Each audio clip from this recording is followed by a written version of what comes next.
Orgasmic Enlightenment, where the sexual and spiritual come together. I'm Kim Anami, and I'm a holistic sex and relationship coach and a vaginal weightlifter. In this show, we explore all things intimate. I believe that our sexual energy is life force, creative energy, and we can use it to shape our worlds, strengthen our relationships, and self-actualize. I blend the most avant-garde information from neuroscience, ancient sexual practices like Tantra and Taoism, to renegade wellness modalities to show you how to create gourmet sex in your lives. Come one, come all. Psychedelic birth. Was your birth orgasmic or psychedelic? Was it pain-free? Do you think this is even possible? Not only is it possible, this is what childbirth is meant to be: a deeply pleasurable, transcendent, self-actualizing, and psychedelic experience. It is an initiation that unifies you with the cosmos and solidifies your role as a channel for the divine. You are the vessel for life force to come through. You are a portal to other dimensions. In accessing these places, you ascend to higher states of consciousness, and you stay there because you've earned it. Yes, this is what birth was meant to be. And the fact that most women's birth experiences and the cultural collective understanding, or shall I say misunderstanding, of what birth is so far from this. It tells us a lot about the problems in the current paradigm of the allopathic treatment of pregnant women, which I have spoken to a lot. So left to our own devices, our bodies and nature will create the most perfect and even orgasmic psychedelic birth experience. In today's interview, we have the legendary well-fucked all-star, Amanda. We chat about what it's like to walk through pregnancy and birth without seeing anyone about anything versus her first two pregnancies that she went through with a midwife. Psychedelic visions she received in each of her births. How being surrendered and uninterfered with allowed these visions to come through.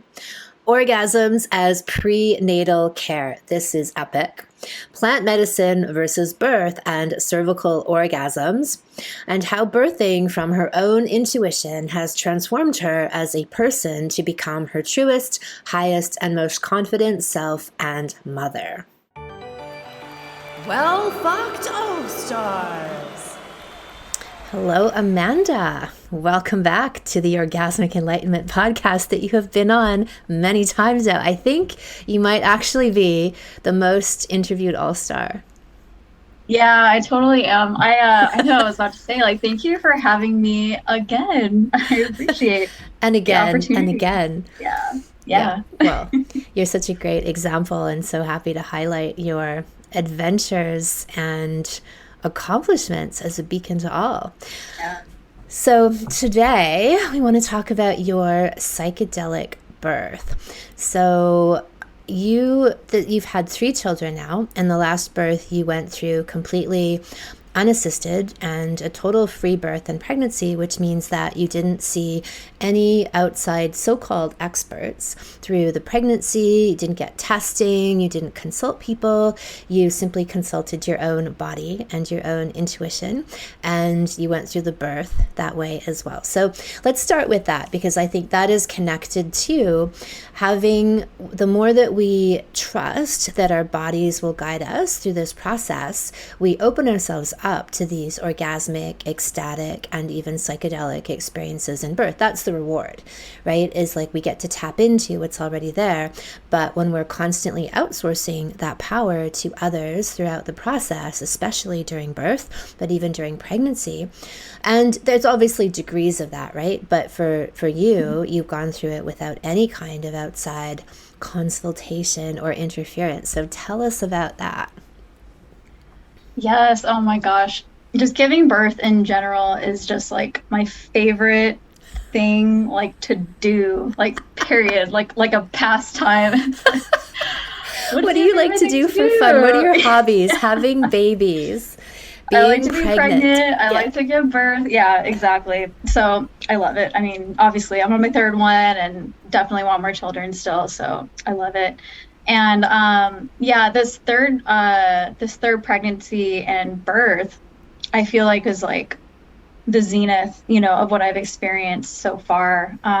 Because so my first two births, I had a midwife for both, and so of course I had some, person to consult with. Like when I first became pregnant, my first time, I instantly knew, like, I had already, thankfully, I think, done enough like research on my own to know that there's a lot of corruption, going along in the allopathic system. And I learned a lot about pregnancy and birth and really what they do to women. And I had grown up with all the same like horrendous, programming that we all do.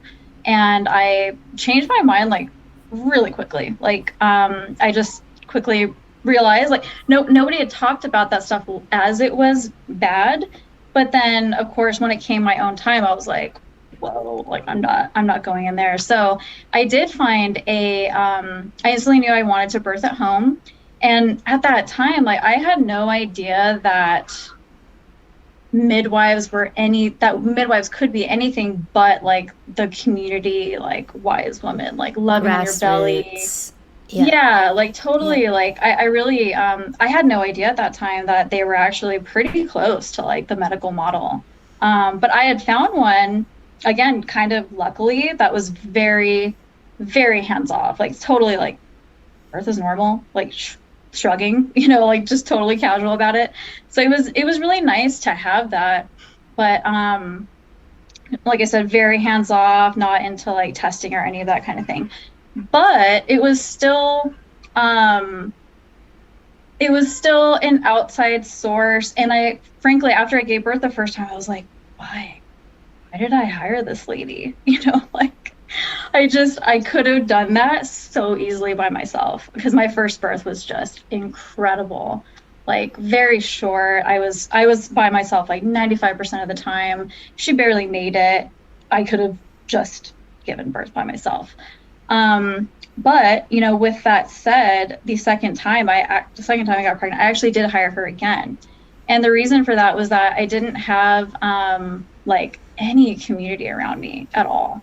And I like wanted some kind of lifeline to someone who revered, supported natural birth, because I had no one in my family, none of my friends, like I hadn't, at that time, I didn't even have like any online communities that I could have really connected with women about. So again, I hired her. It was another beautiful birth.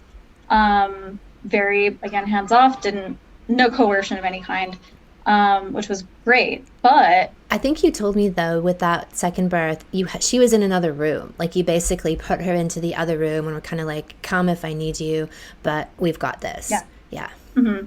Right. Which I think is a great way to point. do it for people as an intermediary step, or a first step or whatever, like they're not fully committed yet and don't feel totally confident, but they can have someone close by, but essentially be loyal to these principles of being in your own space and listening to your own body and not even being distracted by outside interference. Because I think that's the other challenge is the idea of outsourcing your power, but B, the distraction of taking you outside of yourself when your primary purpose is to go inside and listen. Mm-hmm. Yeah, absolutely. So yeah, on my second birth, she was totally in another room like the whole time. And it was only as I was literally like roared that she had come in, but then the baby flew out. It was nothing. She was, wasn't really there. And that's a really good point. Like some women, I think, would, if they're going to have support, like that's ideally what you have. Like you have someone who actually thinks that they're not needed, to be there. And they will just be there if you are the one who's actually like requesting like something of them. But I never had that like at all. Like even I saw her monthly, but even when I got there, I was like, I don't have any questions. Like I'm just hanging out with my midwife. Like nothing. Right. And that's what you wanted, right? Was just some sense of kinship in the process, Yeah. someone who had similar ideas to you in terms of a more hands-off type birth experience, and that belief that a woman's body has all the wisdom and power it needs. Because, you know, there's a certain humility, I think, that also has to go with that, versus an ego that absolutely is rife in the obstetric medical system of like, they are the ones who hold the power, they are the ones who do this, they are the ones who rescue you, and you couldn't possibly do this by yourself. Right? Which is a really awful, horrific, insidious, and completely bullshit approach. It's a lie. Exactly. It's a lie. Yeah, totally. Like, I was so, when I did find out that so many midwives are actually not different, you know, from OBGYNs. It's literally like an OBGYN with like a dress, you know, at her home. Like, that's like the difference.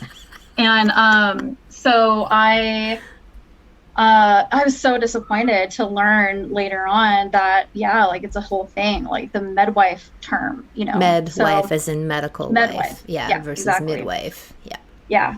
And so then my third pregnancy, the main difference there was that, you know, clearly with the birth experience itself, I was like, oh, like, yeah, I absolutely like got this. I didn't even need her to be there at all. But again, that difference that had happened between that time was that I had found amazing like-minded women online and in person.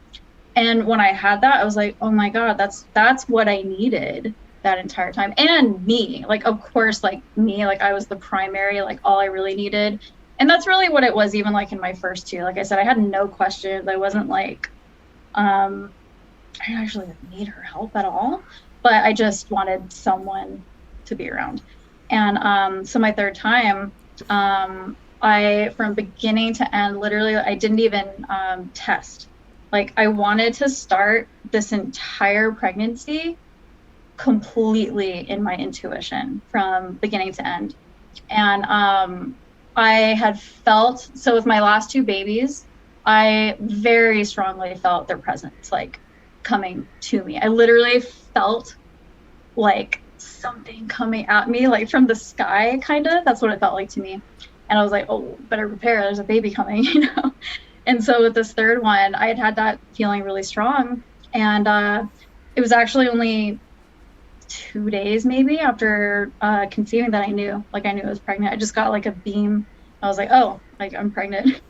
And obviously then the physical symptoms like caught up with my intuition after that.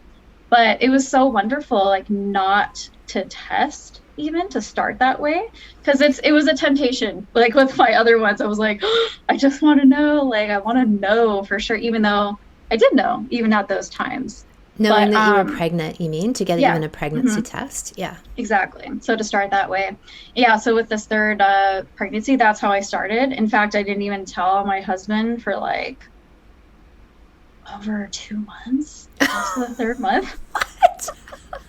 Yeah, I didn't tell him. Like, I one day he was like, because again, I was just really loving that feeling of being like in mystery and like knowing for sure without like physical, you know, proof of whatever of a test.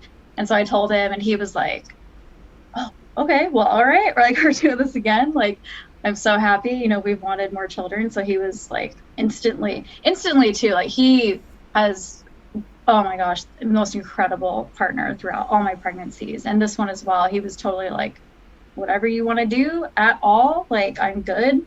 You know, like I completely support and trust you.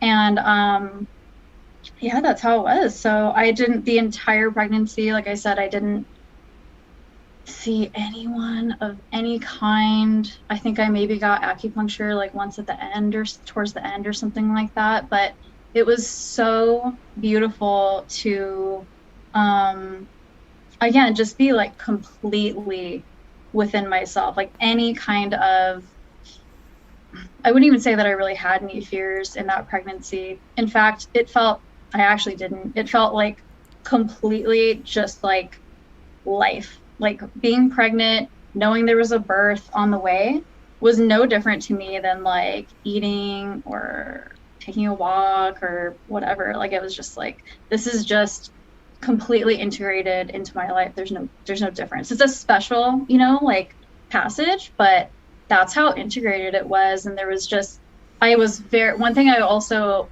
did a lot better with this time is very strong boundaries. Like literally no one, you know, that I wanted to be around. I basically actually spent most of my time like by myself or with these, you know, like women that I had met.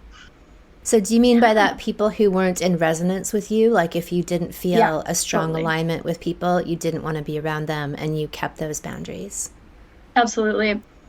I just, you know, absolutely was just like alone in this beautiful, like blissful bubble. Like, gosh, what else? Well, I think to note that even, you know, even the idea of a pregnancy test, because there's all the tests that are, you know, suggested and made it seem like they're necessary, right? Like endless ultrasounds and whatever other tests that they want people to do. I don't even know because I don't even pay attention. I'm sure they invent more and more, you know, as the time goes on, oh my God, of so-called necessary testing. And every single test is just inching you further away from yourself, away from your own knowing, and outsourcing that to somebody else. And I hadn't even thought of that. It starts with the pregnancy test itself. Yeah, that's a really good point. And, you know, you just keep going down that track of like, I don't know my body. I have no idea of what's going on in my body, but this thing does, and this person does. And, you know, it's really, I mean, it's a track that really primes women to be in the hospital system and almost guarantees that they're going to have a highly interfered with birth because they've been trained for that through the entire pregnancy. Yeah, 100%. And it now, of course, completely baffles me to have gone through this experience and to know how many women are like doing this stuff like almost weekly, you know, multiple times a month and all that. And for me to have gone through and just feel like I'm just living, like I didn't question myself in pregnancy and, you know, any more than I would just normally, you know, I just feel completely, I know what I want. If I know something's wrong with me, I know how to fix it, you know, like, it's really beautiful, profound experience. So let's move forward into the birth. And so this is kind of funny because Amanda works for me. She'd sent an email, like she'd like her time for maternity leave, and she'd sent a message. She was just like finishing up the last of what she had to do before she was going off on leave, and then sent, I think, a message. And then her maternity leave was starting the next day. And I think that morning you sent a final email just saying, I'm feeling a bit of, you know, movement going on. We'll see what's going on. And then I think a couple hours later, she had the baby. I think you might have messaged me from the bathtub even. Like, I'm in the bath. Yeah, I did. I literally did. Yeah, so this third birth, I kept saying, and again, it's very important, like how you speak to yourself, like during pregnancy. And I kept saying, like, I could give birth like anytime. You know, I kept saying that all the time. And I really feel that way. Like I could do it right now if I were pregnant. And it's that speaking to that state, you know, of surrender that you need to be in. And so I literally said that on the team meeting. I was like, yeah, I could give birth like any moment. And the next morning, my little baby heard that. She was like, oh, your mat leave just started? She's like, I'm ready to go. And I just we got this, Mom. Yeah. It was so fast. Oh my God. Like I felt like a little bit of something, when I had woken up really early that morning. I was just like, okay, it was like a little bit different. And, this is actually another interesting thing. So I experienced some things that would have been, in the hospital or with a midwife, perhaps like a big deal. Like, so I went to the bathroom, I think it was about an hour. I went to the bathroom.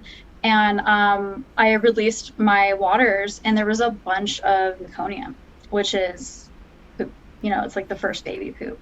And so if that is seen, it's like a huge freak out. It's like, oh my God, this baby is going to choke, which, you know, doesn't make sense because they're still connected to their umbilical cord.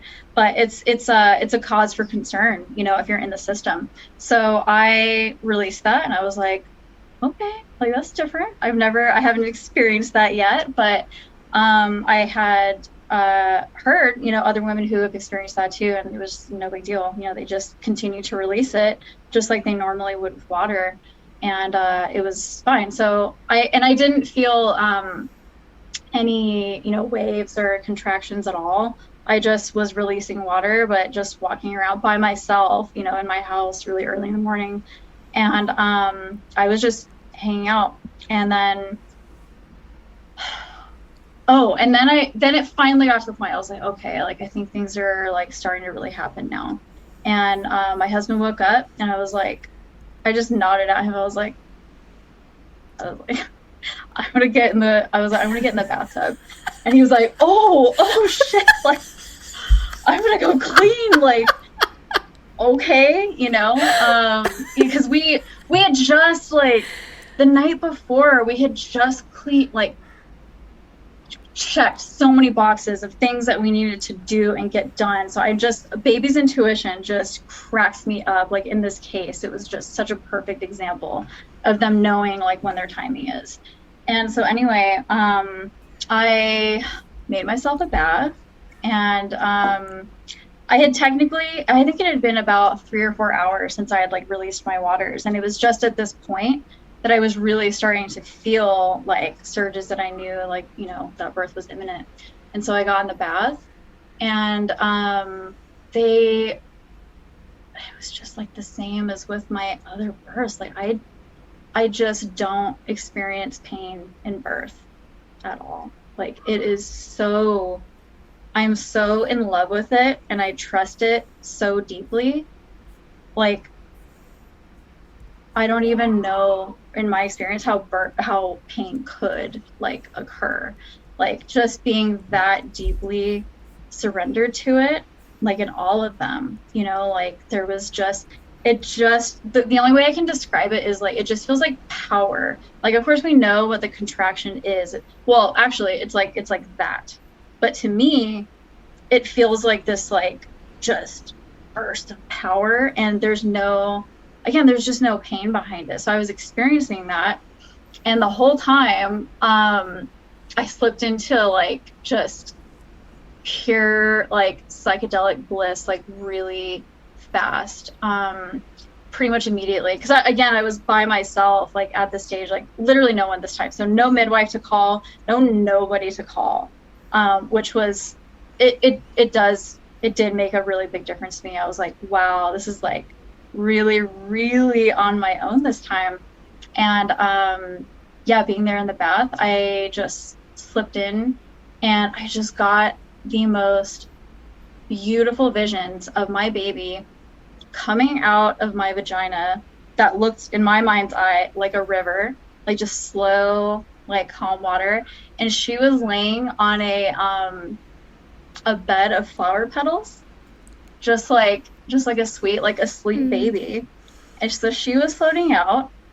And this is what I have not experienced in my other births yet, because my other 2 births as well were painless, like orgasmic, like super pleasurable. But I had a new sensation that was really interesting to me this time when, so in my mind, when she would like sail down, I had like I felt like a golden spiral of pleasure, like just came and like followed her, like, but it was, my cervix was so pleasurable like this whole time, you know? So I'm just seeing this, and I just over and over, I'm just kind of seeing her like come out like super calm, and I'm like enjoying it.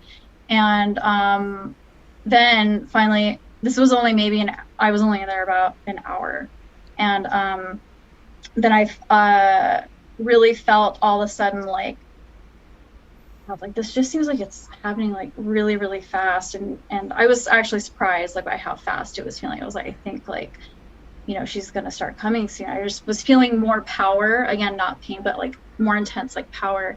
And then my husband happened to walk in, and like I flew back.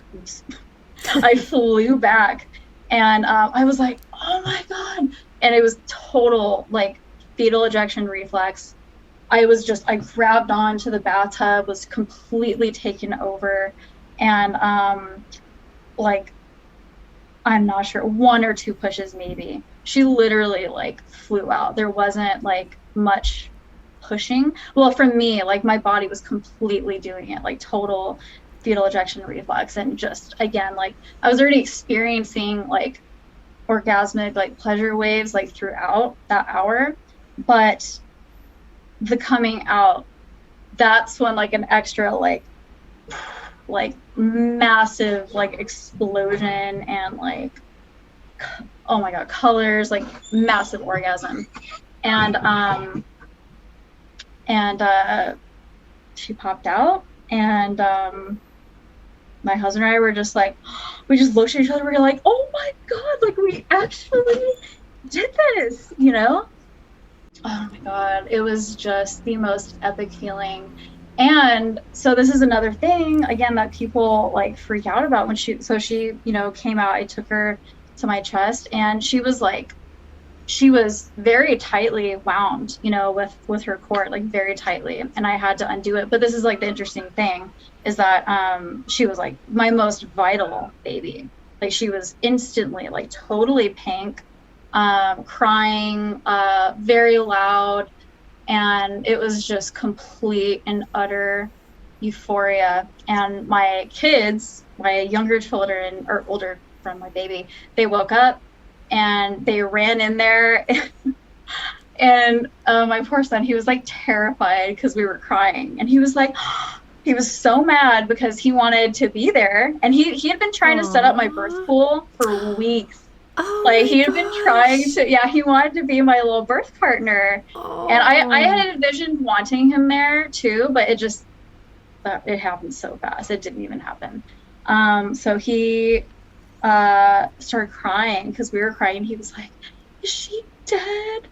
And we were like, no, your baby sister, like she's here. And then I was just bawling my eyes out. And then he was like, okay, like he stopped, and he was like, she's good. And it was so, I can't even describe the feeling of them like being able to come in at this scene, and see, again, they didn't actually see the birth, but to see what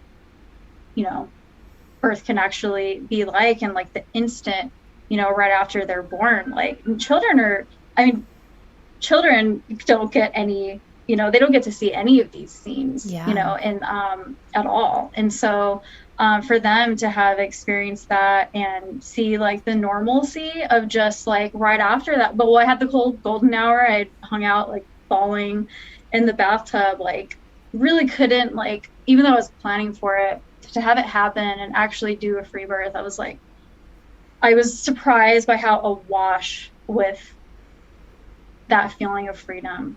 There's nothing that compares. Like even in my other 2 births, which I absolutely adore, I love my births. They've completely like just changed my life in ways that are hard to articulate, but this one, like really having no one there at all, and then just having my older kids with me, getting into my bed, like there's nothing like it. And then the morning sun, it was just like all golden, and we were just like laughing, and so much joy, and we just invited like my mother-in-law over after, and she just kind of like helped a little bit, and that was it.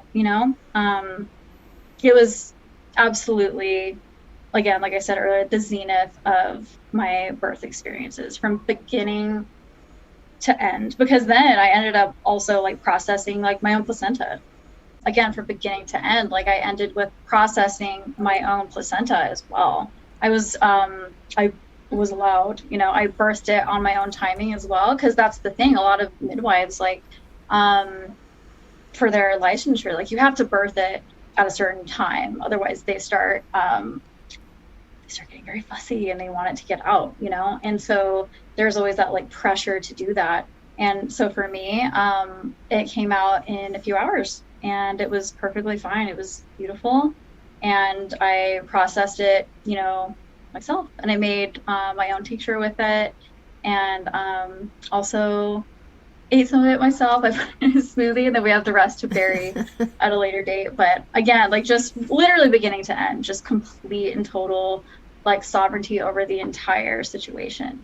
Like I said, I was really surprised by just taking all those little extra steps by how much more free, it really helped, or really felt to me to have literally no interference of any kind. Like just having, yeah, it was amazing. Right. So talk about, because we've had discussions before about how your sexual evolution and going deeper into the vaginal orgasms, G-spot, and especially cervical orgasms, because that's exactly what's opening here is the cervix. And the pathway to cervical orgasms is much like the pathway to birth, which is really opening and surrendering and feeling like you, and be different for different people, but could be on an edge of a pleasure pain precipice. And the more you open and surrender to that, it transforms into pain. But if you resist and contract, or transforms into pleasure, but if you resist and contract, that becomes painful.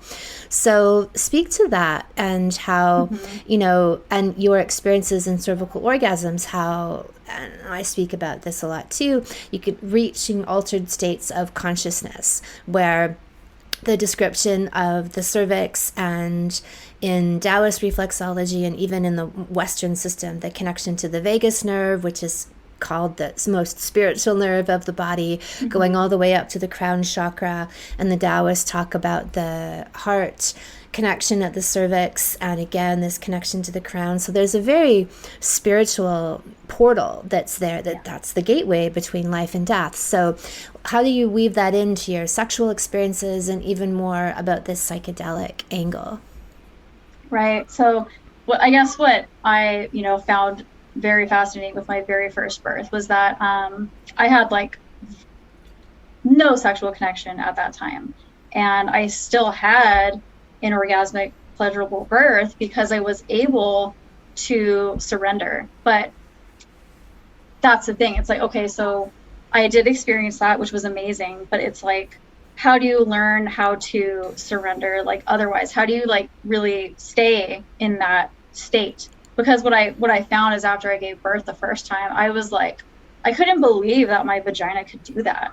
Like seriously, I've spoken about this on, another podcast. Like I never had an orgasm of any kind, even clitoral. So I was like, my vagina can do what? And then it was like this path to find how to get back to that. Like, how do I experience that pleasure again? I didn't even have the terminology, like surrender. It's like, of course that's what it was, but it wasn't until like I discovered your work that when you talk about that concept, I was like, oh my God. I was like, of course. I was like, that's what I experienced during birth. So of course that is also, it's the key to both. It's the key to birth, and it's the key to cervical orgasms. And cervical orgasms are a way for you to consistently like be in a state of surrender, like in your life. Because that's the thing. It's like, like I said earlier, like giving birth is my favorite thing to do, but how many times do you get to have birth or give birth? It's yeah. Like with orgasms, it's like they're infinite. You can have them every day, multiple times a day. So it's like that for me, once I kind of had that like, awakening in my mind, I was like, oh, like, of course, that's what I experienced. That's how I'm going to have these cervical orgasms.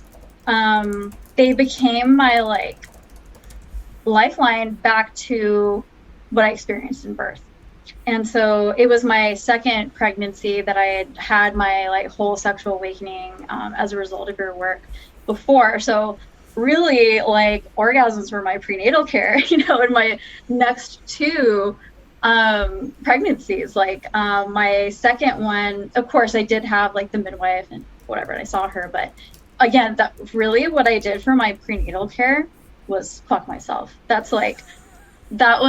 know because you reference sometimes, and the people who've taken the salons will remember, like you've talked about just like particularly like well fucked periods in your life. And I would say like my pregnancies are like a particularly well fucked time in my life. They are extra. They are like, it's just what happened, once I was able to tap into them. And then when I became pregnant, The pleasure that I feel is like even more somehow, like my desire is even more somehow, even though I already, you know, my husband and I already have sex regularly and it's incredible and I could already have cervical orgasm. There's just something extra about it. And so they are very important to the process of like, because that's the thing that women have trouble, I think, understanding or knowing how to do, because when you're on the precipice of a cervical orgasm or birth, it's like you don't know what's going to happen like on the other side, and that's why it's so scary, and that's why you like contract, you know, especially obviously in birth. That's why you're like resisting what's on the other side, of like quite literally like going to the cosmos. Like that's what it's like. You just become, when you're in labor and you're about to give birth, like you are not like on like the earthly plane anymore. Like if you're able to surrender, being in that state allows, you know, you as a woman to be that portal for bringing life like from the freaking like ethers, you know, out. And like I said, you're not like on the earthly plane anymore. And I've had so many, being in that state of surrender, not being afraid of what's on the other side, just like cervical orgasms. It's like that the reward that you get is the orgasm, it is the pleasure. And it's the same thing in birth. It's exactly the same. But you also get, I would say, pleasure, but then also like any kind of vision or information that you need that is going to help you like take you through like this process. Like each of my births have been profoundly psychedelic. I don't even have time to like cover all the things that I've seen, but I just, when I'm in that state, my eyes are closed and I'm just seeing things. Like in each of them, I've been given visions that are like symbolic of I guess like reducing pain. Like as an example, in my first birth, I kept seeing a balloon like expand, and that was with the contraction. So I'm watching this in my mind's eye, and then it would pop, and then my contraction would go down. And again, I wasn't feeling any pain at all, because it's like this vision was coming in to like give me something to like watch, kind of. And and like, oh my gosh, like also the emergence of my babies are always like, there's some kind of vision that comes in too. Like with my son, I saw him like in a spaceship, like like pressing buttons and stuff, and he put his headphones on, and I saw him flying to Earth, but Earth was like me, you know, like, so he was like controlling his own like spaceship to come home, and then he flew out, like, you know. So there's that. And then with my my older daughter, my second baby, when I experienced the fetal ejection reflex, in my mind's eye, I just saw like a fiery comet just come from like the sky through me, and then she flew out and did like a loop in the pool, you know, like. So it's just these beautiful visions that are just walking you through your experience, and also like showing you, I think, how much you're like co-creating the experience with your baby. Like I just said, like with my son, for example, like he was also in control, like clearly, on, you know, on some level. And I just, these experience, and actually too, to bring it back to cervical orgasms too, like I get visions, you know, during sex, and, you know, self-pleasuring. Like I feel like both of them open up your, you know, ability to like perceive these things like for yourself, and to feel like energy in your body, and to like really hone like your intuition. Like after my births, after like really incredible, you know, sex sessions, like I feel so much more in tune and understanding of all my body's like signals, and I find that I get like new sensations and stuff that are telling me something. So they really tap you into all of that, and that's why like I think it's kind of interesting. Like, obviously, plant medicine and psychedelics are so popular, and intuitively for me, even when I was like early college and that stuff was like readily available, I was never into it. Like, there was something in me that was like, I don't think like we need to do these things to access higher realms. And I didn't like officially know, I hadn't had like these experiences yet. This is like my really early 20s, but I was just like, oh, I'm just not into it. I never really, yeah, I pretty much almost never like did any of that stuff. So, and that's another thing that people ask me, like, oh, like you see, you're so perceptive to energy. And it's like, do you do plant medicine? Do you do mushrooms? And I get asked, Are you microdosing like every no. day? Yeah, and I'm like, no. I was like, I don't see the need. Like, there's no need to do it. Really, truly. Like, in my mind, I'm like, go, if you're a woman, like, find your cervix. Like, you will get there. You will start to experience these like otherworldly things through that portal. And obviously it's quite literally the same portal in birth, like the cervix. So again, it's the same, except it's even more epic and even more like exaggerated, because it's such an epic experience. So that's how I feel about it. I've always, so that's been my like rule of thumb in my pregnancies, is just like, well, my last two, like, use cervical orgasms to stay in that state. And that's been my pathway. And I love it. It's an absolute pathway for women to sovereignty and making these decisions. I love that, because even though people like to state that plant medicine, it's natural, it's from the natural world, and I see that, but it's also a source outside of you. And what you're describing, and I agree with what you've said, is sourcing it from within us, completely possible to access all these states and more, and it's sustainable. Right? And it's infinite. It's an infinite source.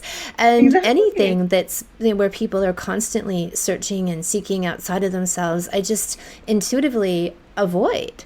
Right? It's like, it doesn't make sense to me. And I think as well, like, having had really profound experiences with my sexuality, and similarly transcendent and psychedelic experiences from a young age, like early on, I was like, this is the path. Or like through meditation and like, again, things that I can do within myself. But sexuality was huge, like a huge turbo boost, quantum leap experience, and didn't have any need for these other things. And why would you be dependent on something outside of yourself when it's literally inside of you, right? You have to go inside. Yeah, so in pregnancy, it really is just such like a vital tool, because it just keeps you, in that state of opening. And and I love that because I love what you said, like orgasms as prenatal care. Like that's my favorite quote, I think, from this from this conversation. So I love what you said about that. By doing this, it's really increased your intuition and the messages that you get from your body. And of course it would, right? Where the opposite's happening when people are getting all these tests and having all these other interferences and seeking out all these other experts, it's going to do the opposite. It's going to remove that intuition. It's going to remove that innate knowledge of how to birth and how to mother. Because that's the other piece to this that people don't get, is that by walking through these experiences in a sovereign way, in a way where we're creating and earning that spiritual initiation, is that that's the imprinting for being a mother, where we know internally, intuitively what to do. We know how to do these things, right? We can respond more from this innate knowing place, where I think when women outsource all of that power through the process, that's how they're going to end up parenting and mothering, is that they get overwhelmed, they get upset easily, they don't have this internal compass that's really guiding them how to move through situations. So what else would you say about that in terms of your You mentioned before, like, birth is having these births has changed you in ways that you can not even describe. So what has this done for your sense of self, your confidence, your I always talk about self-actualization, right? And then through here, it's actually birth and the literal and the rebirth of the mother, I would say, through this kind of situation. So how would you speak to all of that? Yeah, I would say okay, so with my first birth, for example, like I I didn't even know like what world I was in after. I was like, I just experienced like the height of the human experience or women's experience. Like I was like, what just happened to me? And like the veil on like the world, it completely shattered. And like I feel like I was picked up and just like put on the right track as opposed to a track that was like whatever other people were on, or I was put on like my track. Like my whole life changed after that. I instantly I knew that I wanted to be home with my son as much as possible.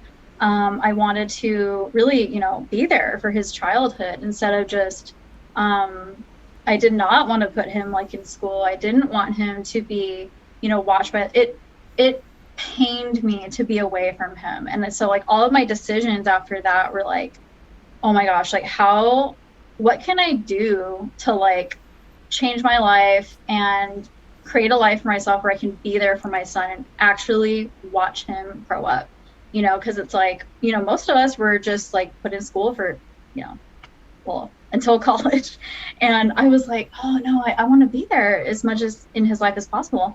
So all of my decisions after that became like oriented towards like my own freedom. And at that time I was working like a corporate job and I was like, oh my God, I'm either going to climb the corporate ladder from here and get further and further away from him, or I can do the impossible and like do something that's really out of my comfort zone and look for jobs that will allow me to be home with him more. So I actually got like a door knocking job, working with an organic farm selling subscriptions. Like my worst fear like in the freaking world. Like, oh my God, that was so not what I would want to do. But again, I was like, okay, this is going to give me so much more flexibility and I'm going to be home with my son more. So I was like, okay, I'll do it, and then after that, well, frankly, like after that, discovered your work. And I was like, after having done VKF, I was like, I want to work for Kim and Avi. So no joke, like I wrote it down and I was feeling so fucking powerful, from having done all the sexual work and having, again, my own like freedom, in mind and wanting to do something that was really like of service, but, like worked with, again, being home for my son. And lo and behold, like after I did that, position opened up like a month later and I applied and, the rest is history pretty much. But, and then each time with each birth, I'm essentially becoming like just more radical. Like each time it's just getting further and further and back to what is like truly me. And, just feeling, because for me, like I definitely like grew up like having like a yes woman, yes girl like in me, like really afraid to take like massive risks. And I really hard for me to like to be seen. I was always like quiet, like kind of wallflower type. And like my births and these the cervical orgasms have like really taken that like away from me and allowed me to actually come out, and be who I am, as radical as I am, and make decisions that would have terrified me before, but I know are actually right for me. I'm not going by like any society standards like at all. And I'm now, I guess I'm oriented towards finding like creative ways to make this stuff happen, as opposed to, you can always fall back to the status quo, always, it's so easy to do. So having these experiences, knowing what I'm actually capable of, I'm like, oh, like I'm a woman, like I can travel to the cosmos and bring like children down. Like I can obviously do anything. So like that's how I feel now. And yeah, like I can't even fathom what another baby would do to me in that capacity, but but I look forward to seeing what that is. Yeah, it's just brought me back to myself, and my husband, I would say too, like he has been completely like has seen a lot of the same stuff, like seeing what is really actually possible, what life can really look like, how free you can actually be. Because he's like, I've just always been like, well, we're doing this, so you can come along or not. And I always make these decisions and these jobs, and he's always like, what the fuck are you doing? But then after it's like, oh, you're right. Like, you're a genius. You were right, like, again. So, he's just, the proof is in the pudding, really. Yeah. That's amazing. Is there anything else you want to add to all of this? Not really. It's just that birth is like, there's absolutely nothing to fear. Like your body loves you. It wants to give you the best experience possible. Like it's completely natural for you to have like just a beautiful, blissful, like pleasurable birth. And you literally just have to allow and trust your body, and it will provide, Fantastic. Thank you so much for sharing yet another epic milestone in your evolution. My Sexy Mama Salon is now open for registration. This is my 8-week online program on all things holistic pregnancy and ecstatic childbirth. It's my view and experience that just like all women can have vaginal orgasms and voracious libidos, so too can they have orgasmic, transcendent, blissful births. Yes, every woman can. She just needs to clear the blockages and programming she's taken on via a corrupt medical system and a culture at large that seeks to remove a woman from this power. I help you to restore it, and that is what we do in Sexy Mama. We systematically go through every stage from conception through pregnancy, birth, and postpartum to reprogram you with all of the strength and power and ecstasy to make these peak, life-affirming experiences and to create an imprint of bliss for life, both for you and for your baby and for your partnership. Yes, it is possible for everyone, and women like Amanda are living proof, and so too can you be. Even if you aren't currently pregnant or have immediate plans for children, I would still suggest signing up so that you can begin the reprogramming process and create confidence in your choices, knowing they are backed up by facts and impeccable research. Go to kamanami.com, look for Sexual Savant Salons, and click on Sexy Mama. Thank you so much for listening. If you haven't already, subscribe and also leave a review. And send someone else the gift of a healthy libido and an off-the-charts love life by sharing this episode with them. We'll be back next week, and in the meantime, many happy orgasms.